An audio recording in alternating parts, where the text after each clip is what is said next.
যেখানে রাজনৈতিক মতামতের অপশন কম, সেখানেই স্বৈরাচারের সৃষ্টি হয়। বাণিজ্যিক মনোপলির থেকে পলিটিক্যাল মনোপলি বেশি ভয়ঙ্কর। এখানেই স্বৈরাচারের জন্ম।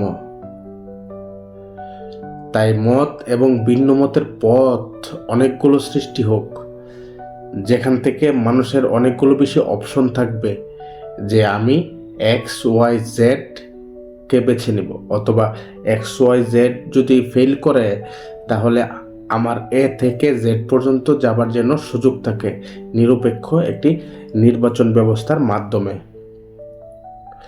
যখন অনেকগুলো বিকল্প থাকবে, জনগণের মন জয় করার একটি প্রতিযোগিতা সৃষ্টি হবে অপশন কিংবা বিকল্পগুলোর মাধ্যমে। বিকল্প বলতে এখানে সরাসরি যদি বলি, তখন সত্যিকার অর্থেই জনগণ হবে মালিক, আর অপশন বা বিকল্প অথবা সরাসরি যদি বলি, রাজনৈতিক দলগুলো হবে জনগণের জন্য কাজ করতে চাওয়া সার্ভেন্ট। আর তখনই হবে সত্যিকারের গণতন্ত্র প্রতিষ্ঠা, তখনই গড়ে উঠবে রাষ্ট্রীয় প্রতিষ্ঠানগুলো।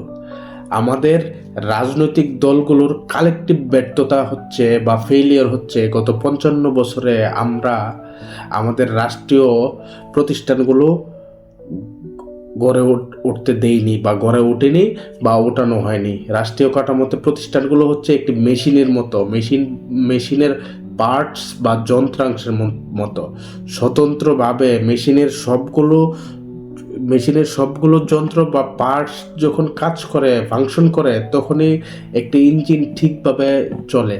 রাষ্ট্র ব্যবস্থা যদি একটি ইঞ্জিন হয়, তবে সেই আমাদের যে প্রতিষ্ঠানগুলো হচ্ছে সেই ইঞ্জিনের যন্ত্রাংশ।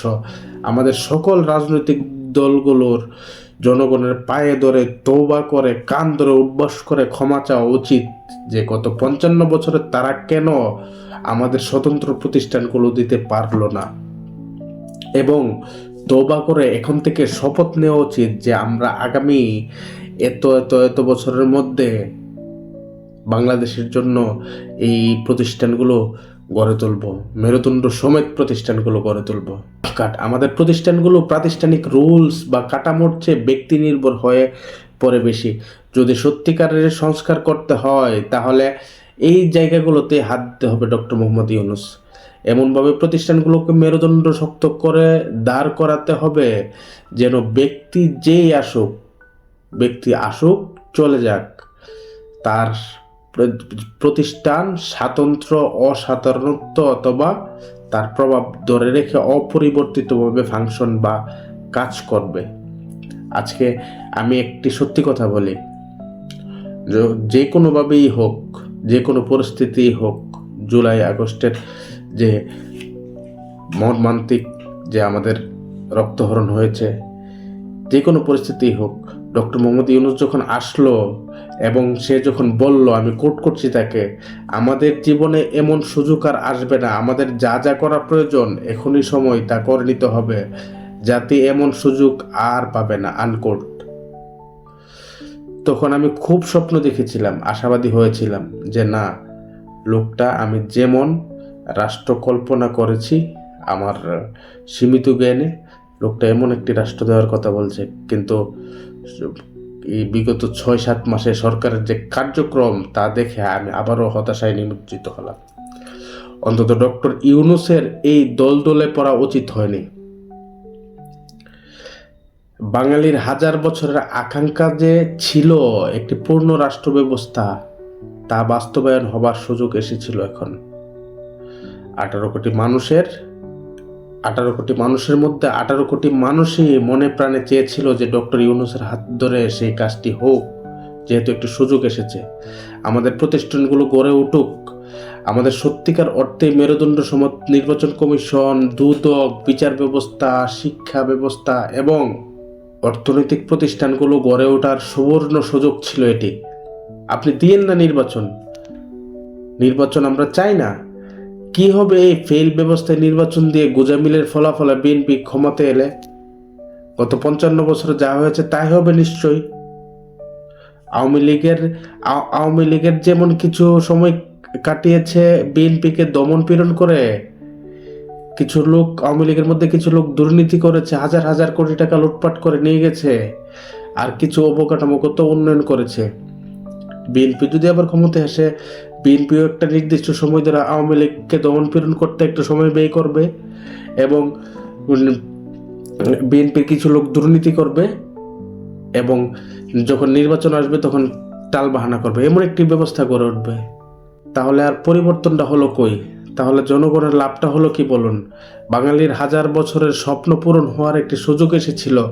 আমরা যে ভারতের এত নির্ভর করি অথবা বিদ্বেষ করি, ভালোবাসি অথবা ঘৃণা করি, কত কিছু নকল করি ভারতের। একটা সিনেমা বানালে ভারতের নকল, একটা গান কিংবা গানের সুর ভারতের নকল অথবা তাদের আদলে বানায় অথবা সরাসরি তাদেরটা দেখি শুনি। আমরা প্রতিষ্ঠানগুলো ভারতের আদলে বানাতে পারলাম না কেন? আমরা কেন বানালাম না? আমরা এখনো একটি সিবিআই, এনফোর্সমেন্ট ডিরেক্টরেট বা ইডি, স্বতন্ত্র বিচার ব্যবস্থা, মেরুদণ্ড সমেত নির্বাচন কমিশন, আইআইটি, এইমস, এমন প্রতিষ্ঠানগুলো কেন আমরা গড়ে তুলতে পারলাম না? আমরা কেন মহাকাশ গবেষণার জন্য একটি ইসরো এখনো গড়ে তুলতে পারলাম না? নাগরিক হিসেবে সেই প্রশ্নটি আমাদের থাকতেই হবে। আমরা কেন বলিউডের মতো একটি এমন উর্বর এবং ভার্সেটাইল ইন্ডাস্ট্রি গড়ে তুলতে পারলাম না? এগুলোই তো আমাদের প্রতিষ্ঠান।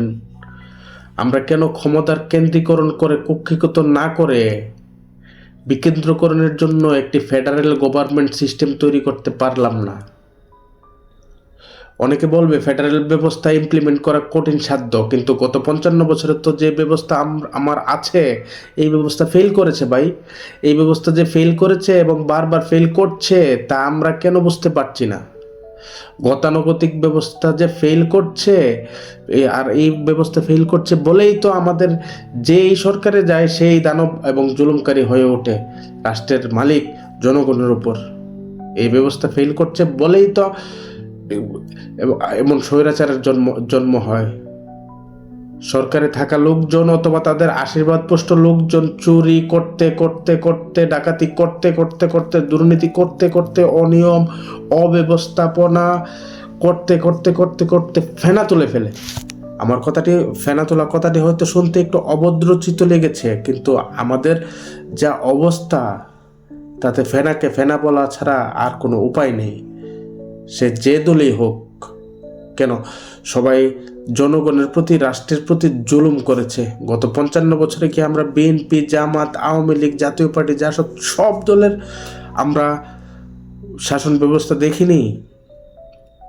আমাদেরকে তারা শাসন করেনি? কই, আমাদেরকে তো আমাদের এই প্রতিষ্ঠানগুলো তারা দিতে পেরেছে। এটি তাদের কালেকটিভ ব্যর্থতা নয়। তারা সবাই ফেল করেছে প্রতিষ্ঠিত ব্যবস্থার সাথে সাথে। গত 55 বছরে দেশের বিদ্যমান রাজনৈতিক দলগুলো ফেল করেছে বারবার। রাষ্ট্র গঠনের পরীক্ষায় তারা জনতার মঞ্চে ফেল করেছে। আমাদের প্রতিষ্ঠানগুলো গড়ে ওঠে নাই বলেই আমরা 18 কোটি মানুষ নিজেদের বাঙালি বা বাংলাদেশি মানুষ নিজেদের বাঙালি ভাববার আগে আওয়ামী লীগ, বিএনপি, জাতীয় পার্টি, জাসদ, ডান বাম, উপর নিচে এগুলো ভাবতে স্বাচ্ছন্দ্য বোধ করি, পছন্দ করি। কিন্তু একটি সফল রাষ্ট্র ব্যবস্থা গড়ে ওঠার পেছনে এই বিভাজনটি খুবই ভয়ঙ্কর। সবার আগে আমরা বাংলাদেশি, বাঙালি। আমাদের যদি প্রতিষ্ঠানগুলো মেরুদণ্ড সমেত দাঁড়িয়ে থাকতো, তবে এই প্রতিষ্ঠানগুলোর নিচে দাঁড়িয়ে থেকে আমরা নাগরিক হিসেবে প্রতিষ্ঠানগুলো নিয়ে গর্ব করতাম। এই গর্ব থেকে সৃষ্টি হতো আমাদের দেশপ্রেম, এই গর্ব থেকেই সৃষ্টি হতো, বন্ধ হতো বিভাজন, এই গর্ব থেকেই গড়ে উঠতো সুনাগরিক, এই গর্ব থেকেই গড়ে উঠতো আইনের প্রতি শ্রদ্ধা, নাগরিক হিসেবে দায়িত্ববোধ।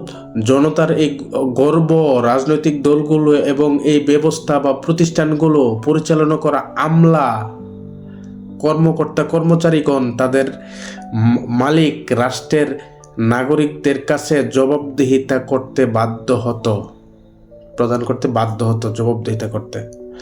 একটি রাষ্ট্র সফল হওয়ার পিছনে সবচেয়ে গুরুত্বপূর্ণ যে বিষয়, 3টি বিষয়, সেটি হচ্ছে স্বচ্ছতা, জবাবদিহিতা এবং গ্রহণযোগ্যতা।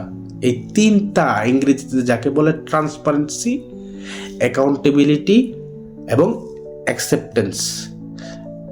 আর এইগুলো যখন নিশ্চিত হবে তখন টলারেন্স বা সহনশীলতা এমনিতেই গড়ে উঠবে। আর এই সবগুলো বিষয় গড়ে উঠবে ডক্টর ইউনূস এবং এই সরকারে থাকা লোকজন যারা আছেন তাদের ব্যক্তিগত জেদ, আক্রোশ, লোভ, লালসা, এজেন্ডা এবং তাদেরকে উপর থেকে যারা নাড়াচাড়া দেয় তাদের এজেন্ডা বাস্তবায়ন যদি বন্ধ করে সৎভাবে যদি চিন্তা করেন না এই দেশটার জন্য আমরা কিছু করে যাব, তাহলেই সম্ভব। এখন সময় আছে। প্রতিশোধ ভালো কিছু বয়ে আনে না, প্রতিশোধ ভালো কিছু না, প্রতিশোধ যে ভালো কিছু বয়ে আনে না গত 55 বছর তার প্রমাণ। শত্রু পাপাপন্ন হলে তো সরকার চালালে তো আপনি শপথই ভঙ্গ করলেন। এখনো সময় আছে। ডক্টর ইউনূস এবং এই সরকার শত্রুতা নয়, নতুন সৃষ্টিতে মনোযোগ দিন। বাকি রইল আমার অপরাধী তোমার অপরাধী, সেটিও হয়ে যাবে যখন প্রতিষ্ঠানগুলো দাঁড় করাবেন মেরুদণ্ড সমেত। তখন প্রতিষ্ঠানগুলোই অপরাধীদের ন্যায্য বিচার নিশ্চিত করবে। আর দমনপীড়ন বা আক্রোশ এগুলো তো আমরা গত 55 বছর দেখেই এসেছি। আওয়ামী লীগ বিএনপিকে দমন হরণ নিঃশেষ করতে চেয়েছে কিন্তু পারেনি। বিএনপি আওয়ামী লীগকে দমন হরণ নিঃশেষ করতে চেয়েছে কিন্তু পারেনি।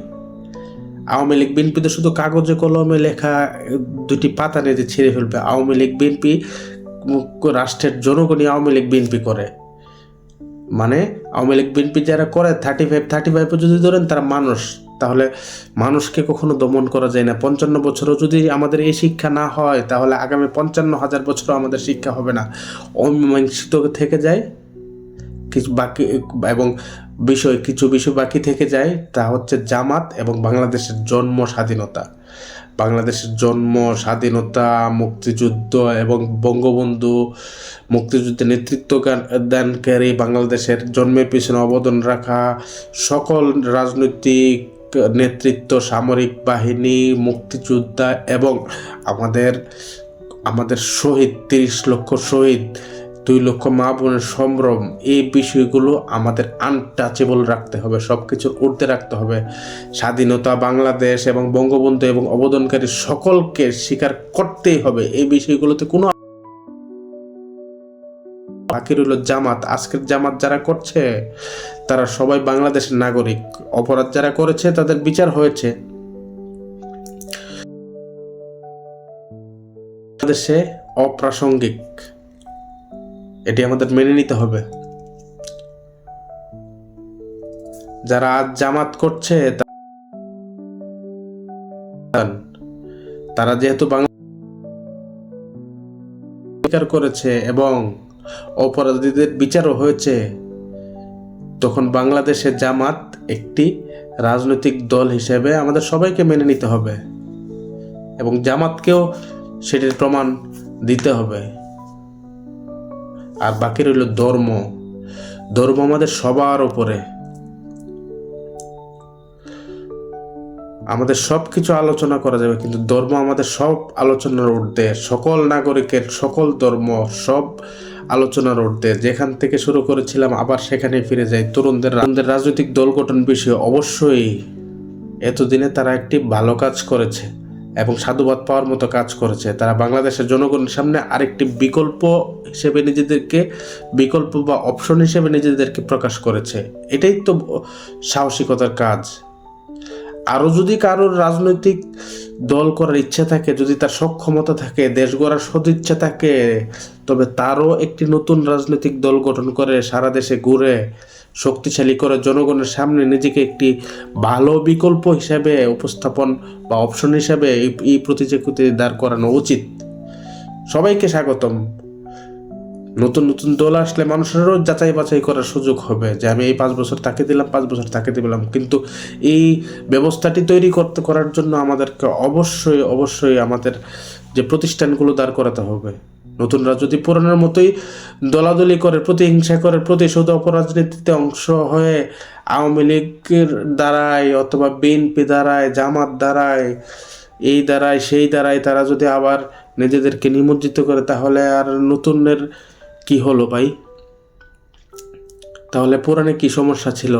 নতুনদের উচিত প্রতিহিংসা কিংবা প্রতিশোধ, আক্রোশ বা ধ্বংস নয়, এগুলো ভালো কিছু বয়ে আনে না। সৃষ্টিতে মনোযোগ দেও, সৃষ্টি এবং গড়ার কাজে মনোযোগ দেও, দেশ গড়ার কাজে। আর তারা যদি কিছু করতে চায় তাহলে তারা কি কি করবে দেশের জনগণের উপর, সেই ভীষণটা মানুষের সামনে তুলে ধরা।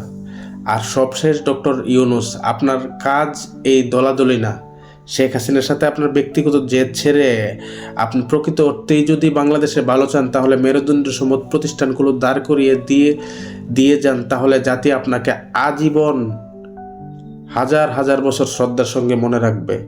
আর আপনিও যদি গত 55 বছরের এরকম দলাদলি হানাহানি মতো বাংলাদেশের জনগণের মানুষের স্বপ্নের সাথে হাঙ্কি মাঙ্কি করে যান, তাহলে আপনিও ইতিহাসের আস্ত করে নিক্ষিপ্ত হবেন। আর এই আস্ত করে নিক্ষিপ্ত হওয়া থেকে কেউ আপনাকে বাঁচাতে পারবে না। সত্যি বলছি, নিজেকে বাংলাদেশের নাগরিকের জায়গায় বসিয়ে দেখেছি। এখনই সুযোগ, এই সুযোগ আর আসবে না বাঙালির জীবনে, কিন্তু তা কাজে লাগাতে হবে সৎভাবে। আওয়ামী লীগ, বিএনপি কিংবা কাউকে দমন করার উদ্দেশ্য নিয়ে কাজ করলে হবে না। নতুন বাংলাদেশ গড়ার লক্ষ্যে আপনি যদি প্রতিষ্ঠানগুলো দাঁড় করাতে ব্যর্থ হন ডক্টর ইউনূস, তাহলে কিন্তু আপনি ইতিহাসের আস্ত করে নিক্ষিপ্ত হবেন, আপনি ইতিহাসের কীট হয়ে যাবেন। কারণ আপনার আরও 2টা বেশি দোষ আছে আওয়ামী লীগ এবং বিএনপির থেকে, বা অন্য কোনো রাজনৈতিক দল থেকে। যে কোনোভাবেই হোক, আওয়ামী লীগ বা বিএনপি যে কোনো বিতর্কিত নির্বাচনের মাধ্যমে হোক, যে কোনোভাবে একটা নির্বাচনের মধ্যে দিয়ে ক্ষমতা এসেছে। আপনি যেমন তেমনই হোক, গত 55 বছরের গোজামিলের নির্বাচনের মাধ্যমে হোক, আপনি কিন্তু একটা নির্বাচনের মাধ্যমে আসেননি ডক্টর ইউনূস। আওয়ামী লীগ বিএনপির উপর অতিষ্ঠ হয়ে মানুষের মৌন সমর্থন নিয়ে আপনি এসেছেন এবং সংস্কারের কথা বলেছেন। আর দ্বিতীয় কথাটি হচ্ছে, আপনার যে দোষটি আপনি করেছেন, ফেল করলে সেটির কারণে আপনাকে বেশি আস্ত করে ফেলা হবে। সেটা হচ্ছে আপনি এদেশের মানুষের হাজার বছরের যে মানুষের বুকের লালিত স্বপ্ন, একটি পূর্ণ রাষ্ট্র ব্যবস্থা, সবগুলো প্রতিষ্ঠান যেখানে জাগ্রত থাকবে, অ্যাক্টিভ থাকবে, সেই একটি সুশৃঙ্খল একটি রাষ্ট্র ব্যবস্থা কাঠামো স্বপ্ন আপনি আপনার মুখের ভাষার মাধ্যমে এসে দেখিয়েছেন। এবং পূর্ণ একটি সভ্য রাষ্ট্র যেখানে প্রতিষ্ঠানগুলো প্রকৃত অর্থেই একটি মেরুদণ্ড সমেত দাঁড়িয়ে থাকবে এবং নাগরিকের সুরক্ষা কবচ হয়ে সেই রাষ্ট্র গঠনের স্বপ্নকে আবার জাগিয়ে তুলেছেন মুখের কথার মাধ্যমে ডক্টর মোহাম্মদ ইউনূস। আপনি যদি ফেল করেন, তবে এ জাতি আর স্বপ্ন দেখবে না তো নাই, আপনাকেও আজীবন ক্ষমা করবে না।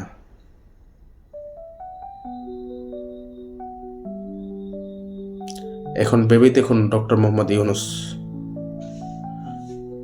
আপনি আধুনিক তুরস্কের জনক মুস্তফা কামাল আতাতুর্ক হবেন, নাকি ইতিহাসের আরেকটা আবর্জনা হবেন? আর দেশের 18 কোটি মানুষের কাছে আমার একটা আহ্বান, আপনারা সবাই ভিডিওটা শুনতে যতটুকু সময় লেগেছে, ততটুকু সময়ও যদি সময় হলেও নিজেদেরকে আওয়ামী লীগ, বিএনপি, হিন্দু, মুসলিম, কারো আত্মীয় অনাত্মীয় না ভেবে নিজেকে একবার বাংলাদেশের নাগরিক ভাবুন তো, একটু ভেবে দেখুন তো। দেখবেন অন্তরাত্মা কেঁপে উঠেছে মায়ের শরীরের এই বিভৎসতা দেখে। দেশটা মা না,